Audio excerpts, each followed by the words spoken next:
L'Europe, dans son histoire, a toujours été un continent conservateur, attaché à ses traditions et à ses valeurs.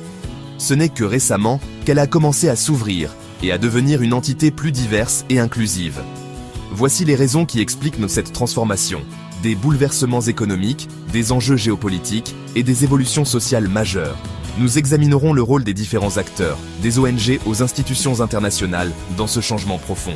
L'objectif est de comprendre les causes de cette évolution et d'offrir une perspective équilibrée sur l'Europe d'aujourd'hui.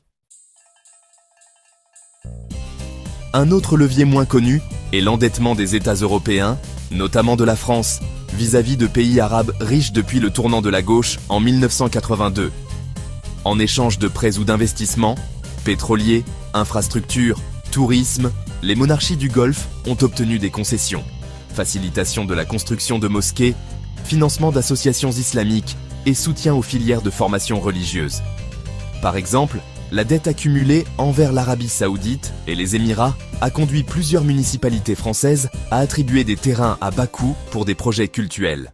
Cette stratégie fine, dette contre influence, a renforcé l'ancrage de l'islam institutionnel en Europe, souvent au cœur de débats sur la laïcité.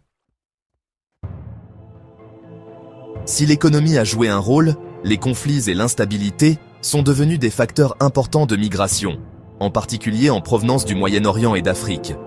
La guerre Iran-Irak dans les années 1980, les guerres de Yougoslavie dans les années 1990 et, plus récemment, la guerre civile syrienne ont déplacé des millions de personnes. Ces conflits ont créé des crises de réfugiés massives, submergeant les camps dans les pays voisins. Beaucoup ont cherché la sécurité et une nouvelle vie en Europe, se lançant dans des voyages périlleux à travers la Méditerranée. L'Europe est également confrontée à un défi démographique, une population vieillissante et une baisse des taux de natalité. Cela exerce une pression sur les systèmes de retraite et crée un besoin de main-d'œuvre plus jeune.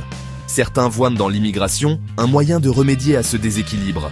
Ils soutiennent que les nouveaux arrivants peuvent contribuer à l'économie et soutenir les systèmes de protection sociale.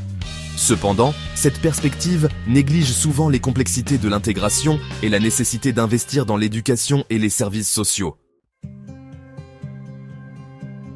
La migration n'est pas un phénomène spontané. Elle est influencée par divers acteurs, chacun ayant ses propres motivations et stratégies. Les ONG jouent un rôle dans la fourniture de l'aide humanitaire et la défense des droits des migrants. Des organisations comme Islamic Relief et Human Appeal ont activement apporté leur soutien, mais elles sont également critiquées pour leurs affiliations politiques. Certains affirment qu'elles promeuvent des agendas spécifiques, ce qui peut, disons, alimenter les tensions. Les gouvernements européens eux-mêmes ont contribué à façonner les flux migratoires par le biais de politiques et d'accords.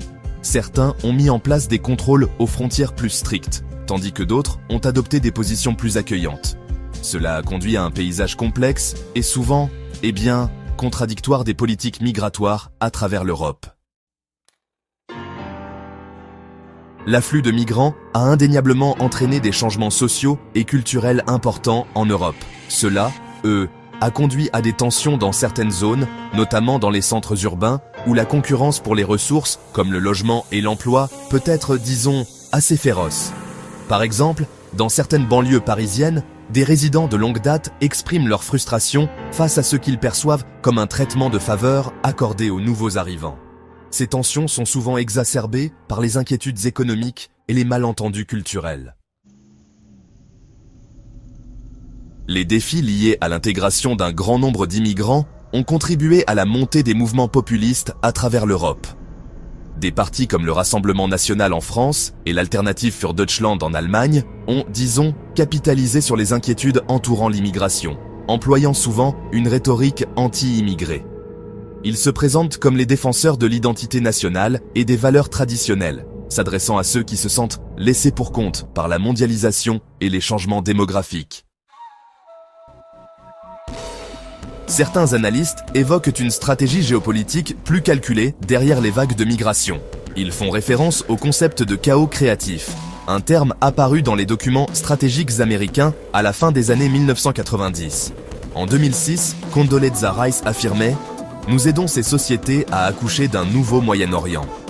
Quelques mois plus tard, Seymour Hersh révélait dans The New Yorker comment les États-Unis avaient financé des milices sunnites en Irak afin de contenir l'influence chiite.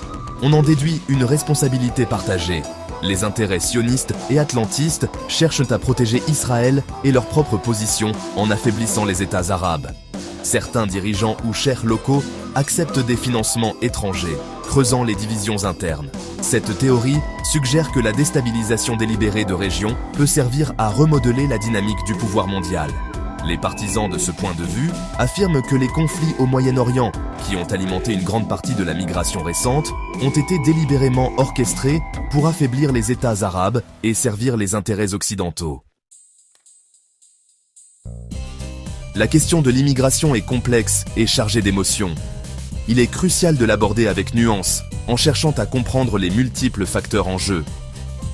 Nous devons éviter les généralisations et reconnaître que les immigrants ne constituent pas un groupe monolithique. Ils viennent d'horizons divers, avec des histoires et des aspirations uniques. Il est essentiel de répondre aux préoccupations légitimes de ceux qui s'inquiètent du rythme du changement, tout en respectant les principes des droits de l'homme et de la dignité pour tous. En fin de compte, construire un monde plus juste et plus pacifique exige de l'empathie, du dialogue et un engagement envers des valeurs communes.